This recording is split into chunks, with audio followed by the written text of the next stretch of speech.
Hey, Mike. Hi. Well, I'm confused. I want to talk about Israel, and so can you even imagine any other country in the world allowing 530 rockets to fall before it took a step to defend itself? And then hearing the last segment, you guys were talking about not wanting to help fund the Iron Dome. The Iron Dome isn't just to protect Israelis.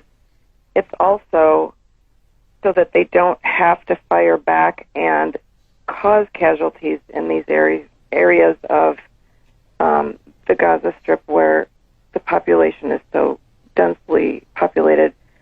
I just don't know. Tell me what you think would be an acceptable. When are the Israelis supposed to defend themselves? How can they do that? Well, wait a second, Mimi. Let me just turn it around and ask you something. You are a family. You have lived in St. Paul, Minnesota, for your family and your antecedents for probably, let's say, 100 years. And all of a sudden, I show up on your doorstep, literally on your doorstep. And I say to you, Mimi, get out of this house. This is my house. Let me tell you why it's my house. It's my house because my religion says it's my house. Now get out. Now, I happen to be standing on your doorstep with a gun pointed at your head and at Wait, your... who are you? No. Hold on. No. I listen to you. You okay, listen to me. I don't know which side you're talking for, but okay. All right, Mimi, I'm going to put you on hold so you can go ahead and interrupt if you want to.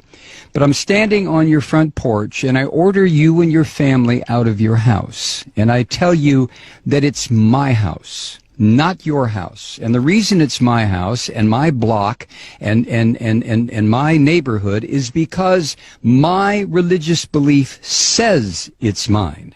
And you sit there and you say, well, no. What are you talking about? We've been here 100 years. I'm sorry. Get out, Mimi. So you leave. And the reason you leave is because you know if you don't, I'm going to blow up your house and probably blow up your family. So you leave.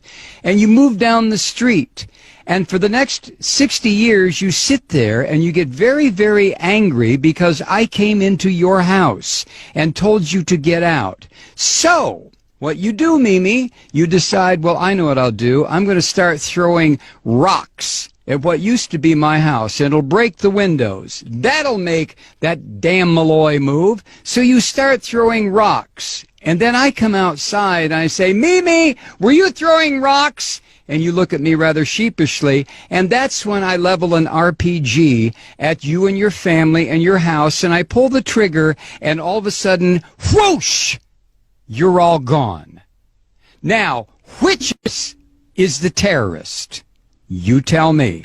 But tell me on another phone call, Mimi, because I'm not going to get involved in a big discussion about this. Thank you. Wow. When does Israel have a right to defend itself? Well, when do I have a right to defend myself? I came in and took Mimi's house. So if Mimi attacks me, who's going to say, well, Malloy, you have a right to defend yourself because Mimi's attacking you? And somebody else will say, yeah, but you took Mimi's house.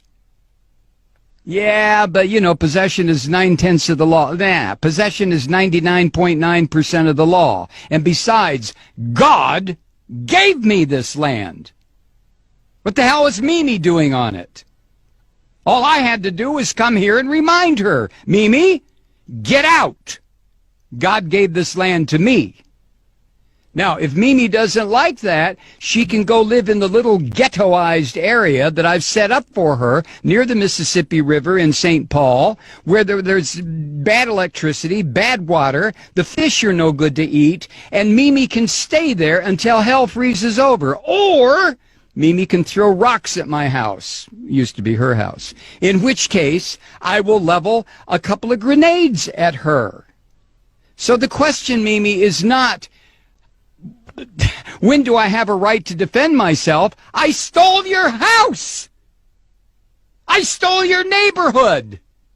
I stole your friend's house. I stole your friend's house. I stole the corner grocery store. I took it all. When do I have a right to defend myself?